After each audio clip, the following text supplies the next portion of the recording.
Nagsimula ang krusada ng Pontiff laban sa komunismo sa Poland, kung saan sa loob ng 40 taon ay pinagkaitan ng karapatang pantao, dignidad, kalayaang magpahayag at ang karapatang magdasal.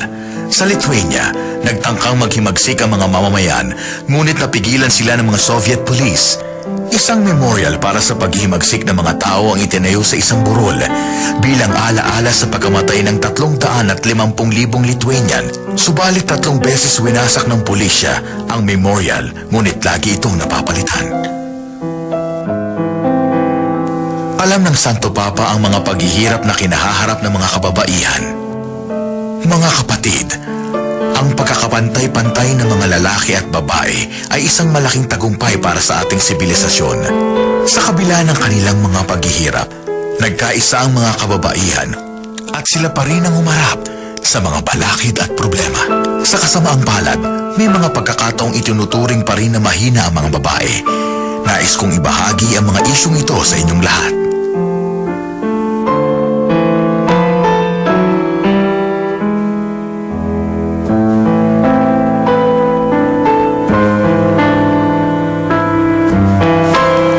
Lalong maipahayag ang paksang ito, nagpadala ang Santo Papa ng delegasyon sa World Conference of Women na ginanap sa Beijing noong 1995 at pinangunahan ni Mary Ann Denver. Nakita ng ating panahon ang matinding pagtatalo at malagim na digmaan na sa kabila ng lahat, mga kababaihan pa rin ang nagtatanggol para sa karapatan at dangal ng tao.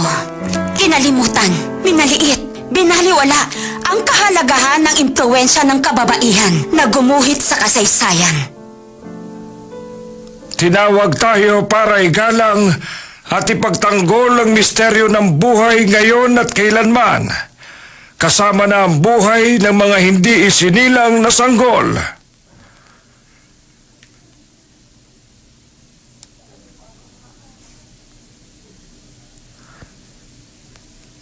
Tinatawag tayo upang magdasal at kumilos laban sa abortion. Laban sa lahat ng uri ng dahas. Ipagtanggol ang kasal at buhay pamilya. Ipagtanggol ang kadalisayan. Mahalaga ang buhay at kasuklam-suklam ang karahasan. Dinala niya ang mensaheng ito sa Sicily, ang pusod ng Italian Mafia.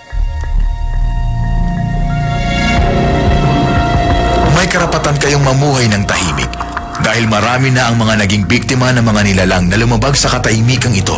Ipinagbabawal ang pagpatay. Sinabi ng Panginoon, huwag kang papatay. Walang tao, walang organisasyon, walang mafia ang maaaring magbago sa banal na salita ng Diyos. Sumagot ang mafia gamit ang dahas. Pinatay nila ang 2 pari at nagpasabog ng 2 bomba sa Roma. Sumabog ang isa sa makasaysayang basilika ng St. John Lateran at ang isang lumang simbahan ng St. George. Agad naghayag na madamdaming pagsamo si John Paul. Nakikiusap ako sa mga may sala.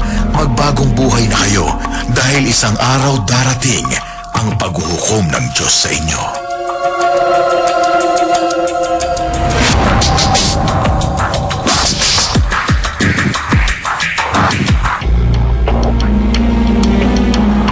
Mula 1978, nakipagpulong si John Paul sa College of Cardinals, ang Senado ng Simbahang Katoliko. Alam ng mga arsobispong sumusuporta sa paninindigan niya ang papel na dapat gampanan ng simbahan sa isang mundong materialismo na maraming kinahaharap na problema. Sa ganoong konteksto, hindi lamang personal conversion, individual person conversion ang aming napag-usapan. Napag-usapan din namin ang economic at social structures na siyang nagpapalawak ng agwat sa pagitan ng mayaman at mahirap.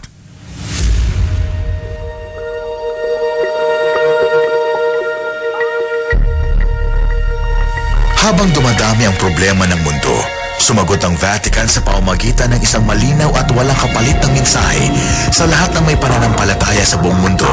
Ang simbahan niya ang refleksyon ng kanyang pagkatao.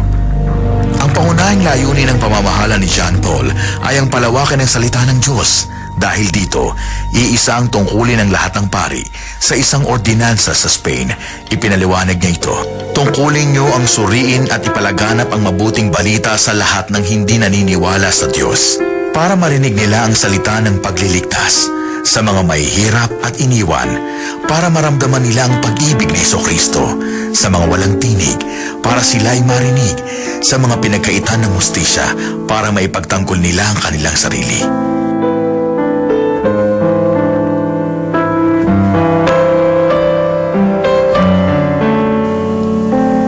Nais na ibahin ang pamamalakad ng Vatican sa mas liberal na paraan tulad ng priestly celibacy at ang pag-ordina sa mga babae, ngunit hindi ito pinayagan ni John Paul. Ang kaalaman ng Panginoon at ng Sansinukob ang nagtakda na hindi tumatanggap ng ministeryo ng pagpapari ang Santa Mariang Birhen. Para matanggal ang lahat ng alinlangan, ipinahayag ko na walang balak ang simbahan na magtakda ng priest ordination sa mga kababaihan. Sa kabila ng mga tungkulin ni John Paul, hindi pa rin nawala ang kanyang pagiging palatawa at hindi siya nahihiyang ipahayag ang damdamin niya sa publiko tulad ng mga di inaasahang sitwasyon.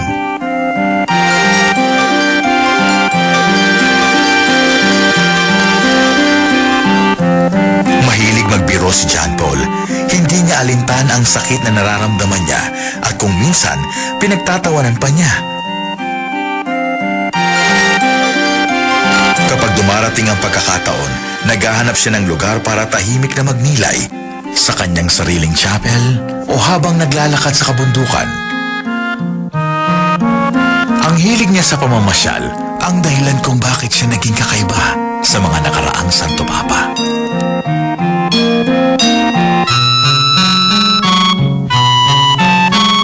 Mahilig din siyang mag-ski at tumigil lang siya dahil sa mungkahi ng kanyang doktor.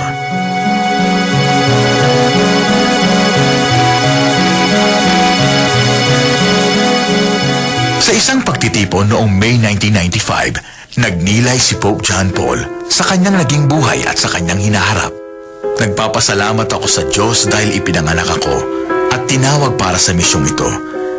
At higit sa lahat, iniaalok ko muli sa Panginoong Hesukristo ang aking kagustuhang maglingkod sa simbahan hanggat nais niya. Ganap kong ipinagkakatiwala ang aking sarili sa Kanya at iniiwan ko sa Kanya ang pagpapasya kung kailan at papaano niya tatapusin ang aking paninilbihan sa Kanya.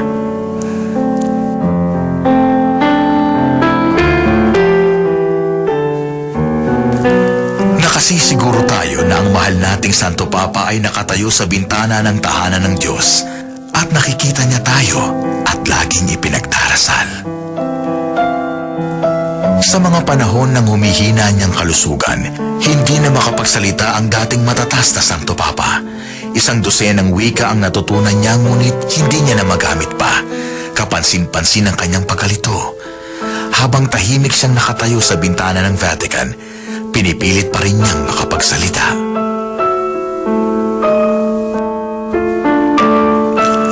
Ganun pa man, ang libu-libong nagluluksa para sa kanya. Muling binubuhay ang kanyang katauhan.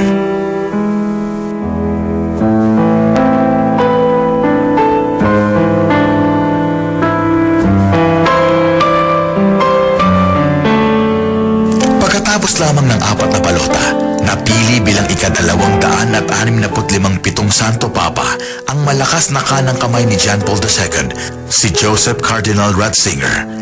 Nakagawa ng 480 santo si Pope John Paul II sa 25 taon niya sa Vatican. Sa paghatid sa kanyang huling hantungan, inilunsad ng bagong Santo Papa ang proseso para gawing santo ang kanyang matalik na kaibigan at lider ng simbahan sa loob ng mahabang panahon.